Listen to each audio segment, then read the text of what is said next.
In the current climate crisis, we are often told to take individual actions such as eating less meat, buying organic, reducing waste, and recycling. But how much do these personal efforts truly change a system that is inherently flawed? This is a question we asked Frederique Prasterink, professor of future food systems at the Hasgreen Academy. And this is what she told us. I really recognize how you feel, and it can also be really depressing. I hear you say that. Yeah. I feel you say that, let's say. And I also, there's a lot of students also in the beginning with climate depression, or the overwhelmingness of the complexity of all the issues.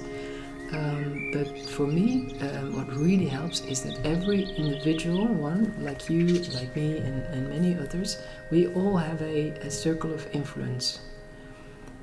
When you study, it's maybe still relatively small.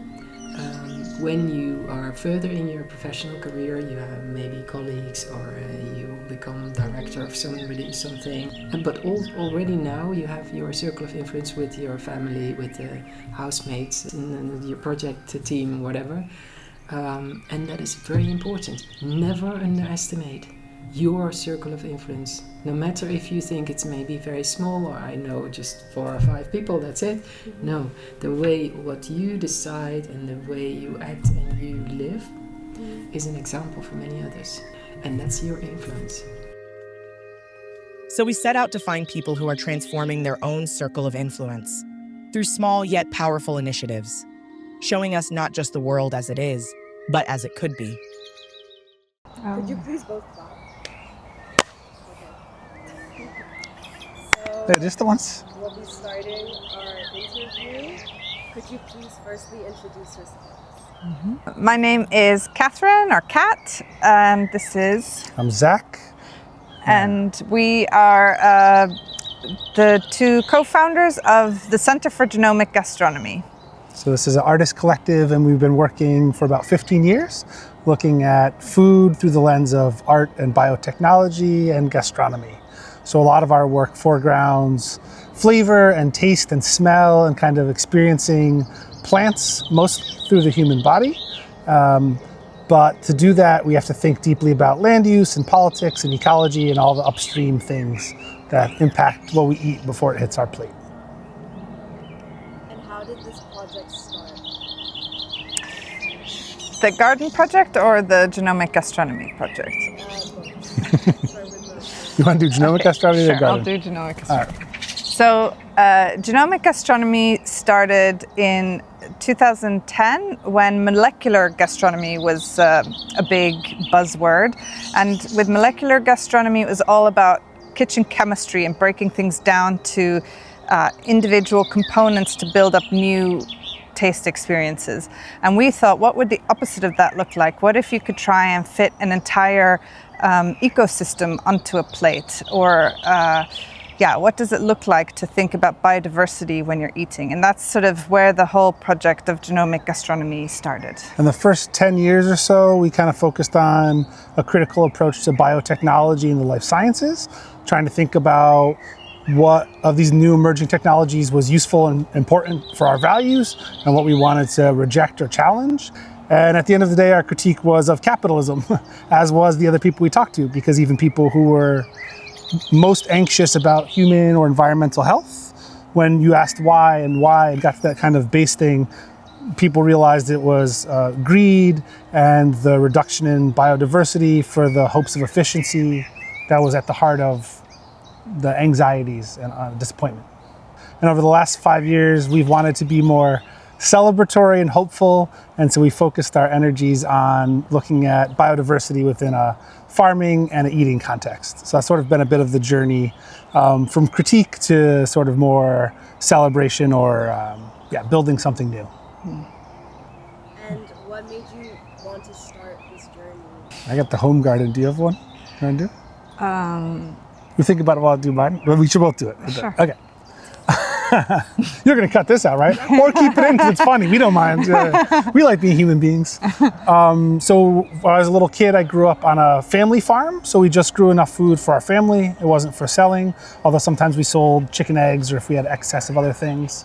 And of course, I was like an indoor kid and wanted to mostly read comic books and do computer things. But my parents did encourage me and sometimes forced me to come outside and help in the garden. And then we always cooked that food. So I sort of was attuned to these issues about seasonality and taste and growing your own food a bit from growing up.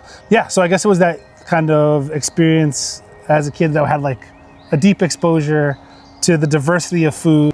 And I think for me, I became more interested in thinking about food and our relationship to food in college. I was studying design and looking at using food as a tool to start conversations with people and to invite them around a table and to discuss different issues.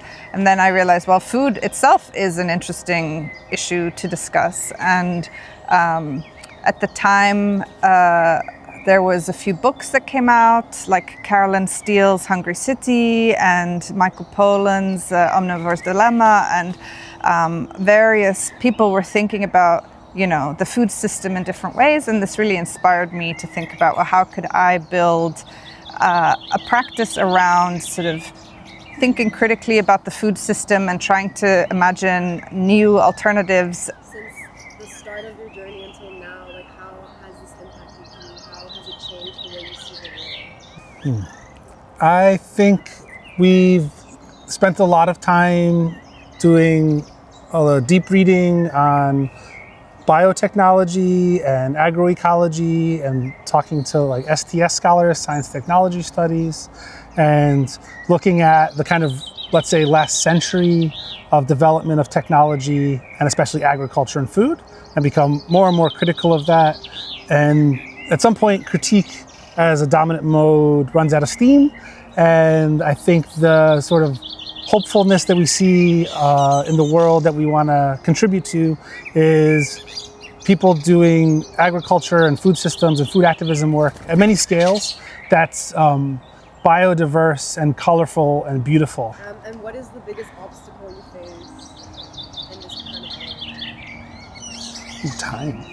Yeah, I think time is one of the biggest obstacles because especially with a garden that we have here, everything takes time to grow. And I think we're in a moment in time where there is no patience for waiting for something. There's this immediacy that is expected when you go to the supermarket and you can pick up anything you like, and the expectations like, I want a carrot, there should be a carrot, or I want a tomato, there should be a tomato.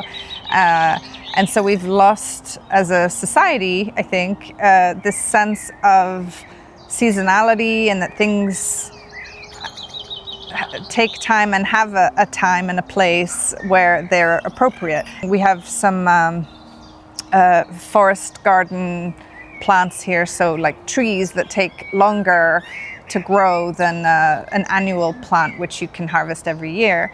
And so it's even more patience needed, because if I want to harvest nuts, I have to wait 5-10 years. I can't just expect them tomorrow.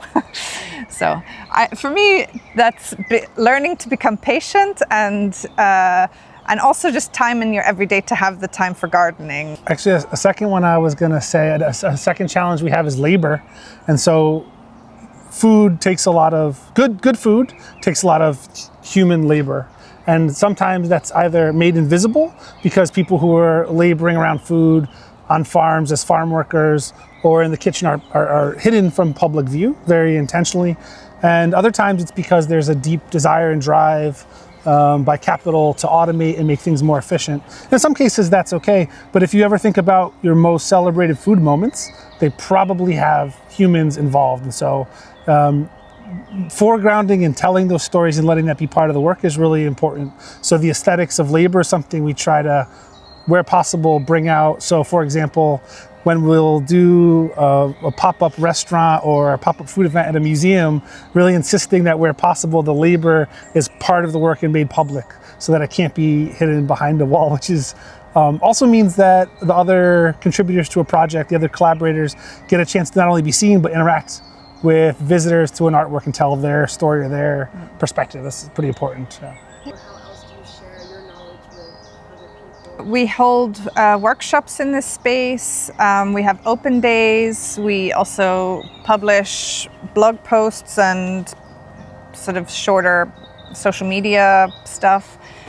We also have created a snack bar because we're in a public park here, but we're enclosed with a fence because this used to be an animal enclosure, and now it's still an animal enclosure, but the animals are humans and insects and birds and other things.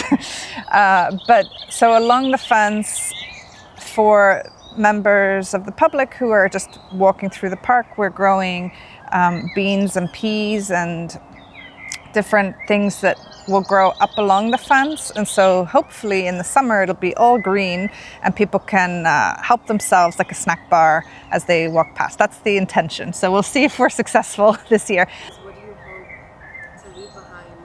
We realized that as we were making this work that was sort of critical biotechnology, a really large international community of creative people were more and more interested in food as a main topic or a main domain. So when we began, it was not so many people, or at least that we knew of, but we've seen over the last decade and a half that's become a dominant theme in society, but also in culture and in art and design worlds. And so in a way, it's been exciting to have those conversations over that period. And I don't want to be too presumptuous, but I feel like being part of that community has already been really rich. And if we stopped tomorrow, I feel like we did some nice things together. I think for a longer term approach and what we leave behind, we're quite excited about food forests and perennial plants now because there's a semi-permanence to those practices. We're very keen on finding complementary approaches to land use and like combining them on a plate, and not saying there's one utopian solution. That's ridiculous. But I do think if we can advocate for some more amount of slow and difficult but very resilient farming and eating practices, that would be a nice thing to leave behind. And with this site specifically, what I hope we can leave behind is just a little bit better soil and some nice experiences that people had here, and also that, yeah, we created a small habitat for many types of organisms for at least the 2 years that we were custodians of this place. How do you stay hopeful in the current climate crisis? How do you stay hopeful? You're asking at a bad time. Well, I think you can stay hopeful by just doing something. And I think for us, part of having this garden is a way of, doing just a very small thing on a very small scale, but it feels tangible and it's activity based. It's not just like endless scrolling or being stuck in your head or I think getting away from screens and more outside and getting your hands in the soil and, just trying to do whatever you can, whatever little slither of activity you can to try and improve something is hopeful. And I think a lot of these projects are so small scale that they don't ever feel significant and they don't feel like they have a very big impact. But when you think of it as a network, all of a sudden it's actually it's everywhere and it's really impactful. You just don't realize it because it's not, one centralized, huge multinational company. It's like many individuals doing many little things all over the place all the time. So I think that's really hopeful.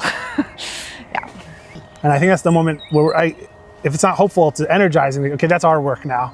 To be some of that cultural, translational force between farmers and possible food futures that are more urban eaters or people that are not connected to the farm. So I think like feeding off of the hope what's happening in the landscape and then being like, oh, actually there's work for us to do now, what we're maybe better at, that's sort of coming online. That's, yeah, both hopeful and exciting. Thank you so much. Those are all of our questions. All right. That was long. I was like, you're going to have a big editing job. Good luck.